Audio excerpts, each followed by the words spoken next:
አንድ መነኩሴ ከደብረ ሊባኖስ በታች ልጆች አንድ ትልቅ ጸሎት ላስተምራችሁ አሉ። ሽማግሌ እኛ መንኩሰን ሄድን በሉ ክፉል የማያሳይ ደግሞ ምኑን ጸሎት ሊያስተምሩን ነው ብያለሁ። እመቤቴ ማርያም በሉ አሉ። እመቤቴ ማርያም በላንተ በዚህ መቋሚያ እንዳለ ይላሉ ነው።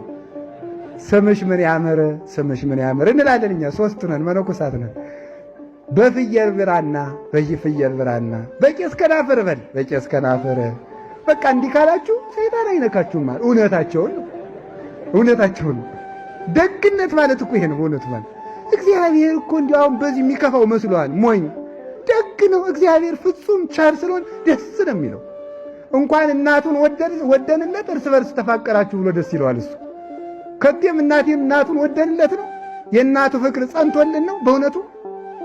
ያንማ ይበልጥ ደስ ይለዋል። ጠላቶቻችሁን ውደዱ ያለ ፈጣሪ እናቴን ወደዳችሁ ብሎ ይከፋዋል መስሏችኋል? ሞኝ አይከፋውም፣ ደስ ይለዋል፣ ይሸልማል፣ አክሊል ያቀዳጃል።